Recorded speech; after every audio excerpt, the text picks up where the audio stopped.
Kapag ang aking salita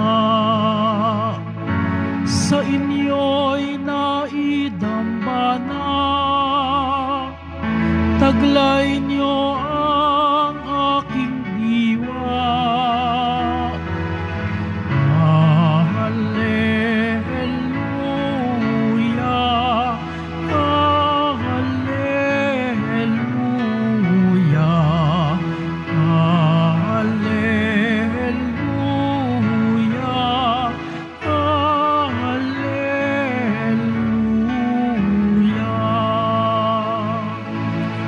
Sumainyo ang Panginoon. At sumaiyo rin. Ang mabuting balita ng Panginoon ayon kay San Lucas. Papuri sa iyo, Panginoon. Noong panahong iyon, sinabi ni Jesus sa pinuno ng mga Pariseyo na nag-anyaya sa kanya, "Kapag naghanda ka, huwag ang mga kaibigan mo, mga kapatid, mga kamag-anak o mayayamang kapitbahay ang aanyayahan mo, sapagkat aanyayahan ka rin nila, at sa gayoy nagantihan ka na. Kaya kung ikaw ay maghahanda ng isang malaking salo-salo, ang mga pulubi, ang mga pingkaw, ang mga pilay, at mga bulag ang aanyayahan mo, hindi sila makakaganti sa iyo, at sa gayoy magiging mapalad ka. Gagantihan ka ng Diyos sa muling pagkabuhay ng mga banal." Ang mabuting balita ng Panginoon. Pinupuri ka namin, Panginoong Hesukristo. Magsiupo na po ang lahat. Magandang umaga po sa inyong lahat, mga kapatid kay Kristo. Sa lahat po ng ating mga taga-subaybay sa iba't ibang online platforms at sa lahat ng ating mga kadiboto sa iba't ibang panig ng Pilipinas at maging sa buong mundo kung saan tayo ay naaabot ngayon ng ating live streaming.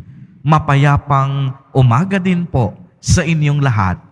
Purihin at dakilain natin ang ating Panginoon, ang mahal na poong Jesus Nazareno. Mga kapatid kay Kristo at mga kadiboto, malugod po namin kayong tinatanggap sa Basilica Minor at Pambansang Dambana ni Jesus Nazareno. Napakaganda po ng ating ebanghelyo sa araw na ito.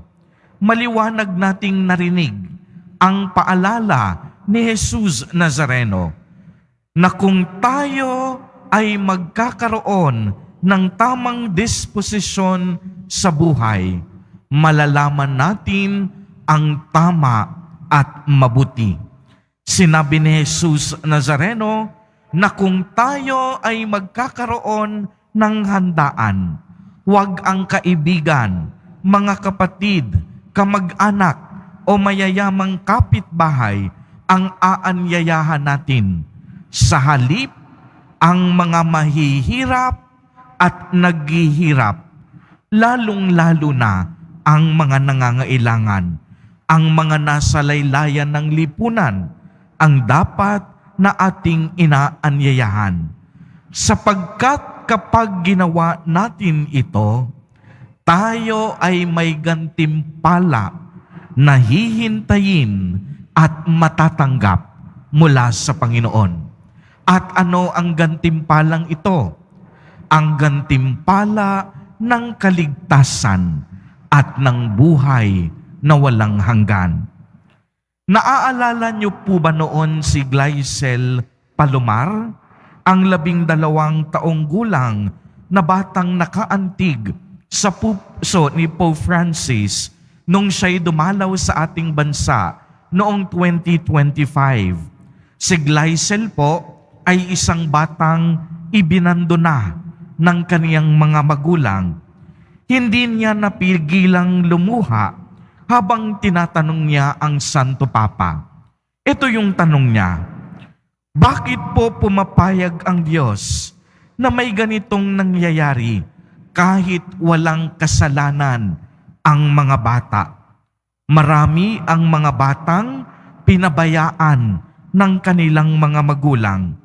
Marami sa kanila tuloy ang naging biktima at naging masama ang nangyari sa kanila dahil sa droga o prostitusyon.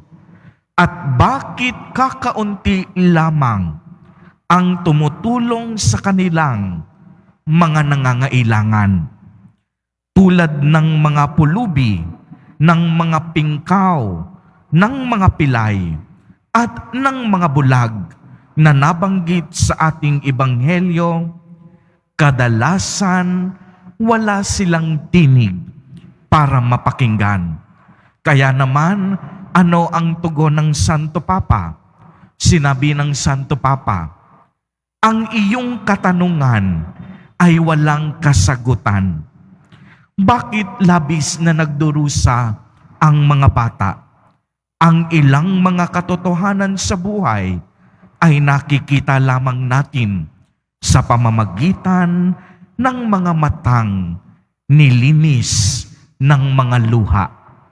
Napakaganda nung sagot ni Pope Francis, ano? Uulitin ko.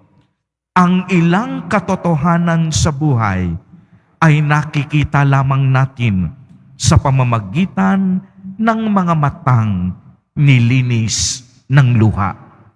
Idinagdag pa ng Santo Papa, si Gleisel lamang ang nagtanong na walang sagot at hindi niya ito na ipahayag sa kaniyang mga salita, tanging sa mga luha.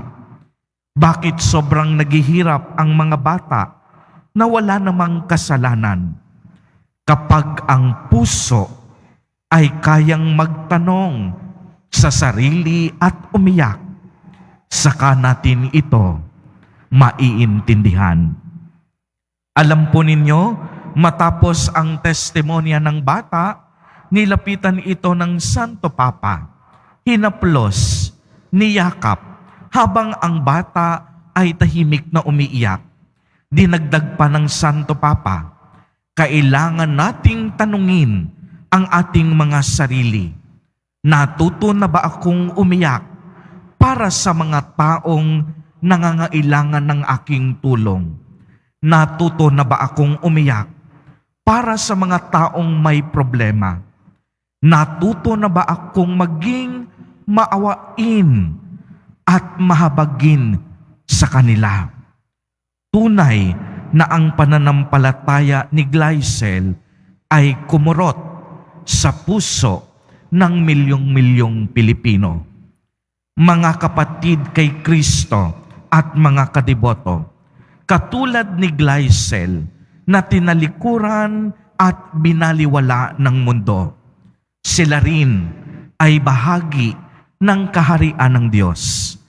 Dahil ang pintuan ng Diyos ay para sa lahat.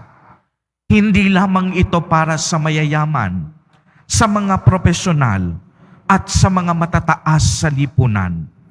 Ang mga kapatid nating nasa laylayan ng lipunan, yung laging nasa luhuli, yung mga hindi pinapansin, at mga hindi binibigyang halaga. Sa mga kagaya niya, marami tayong pwedeng matutunan. Uulitin ko po, sa mga kagaya ng mga taong ito na ating minamaliit, yung mga nasa laylayan ng lipunan, yung mga naghihirap, yung mga nangangailangan, maraming bagay ang pwede tayong matutunan sa kanila. Tignan mo na lang mamaya ang matatandang nagtitinda ng mga kandila at sampagita sa labas ng simbahan. Sila man may kani-kanilang istorya at kwento sa buhay. Hindi sila sumusuko sa hamon ng buhay. Anumang hirap, naniniwala at nagtitiwala silang sa patnubay at gabay ni Jesus Nazareno.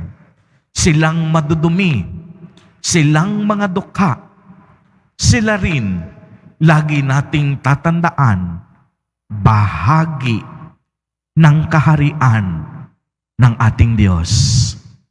Amen.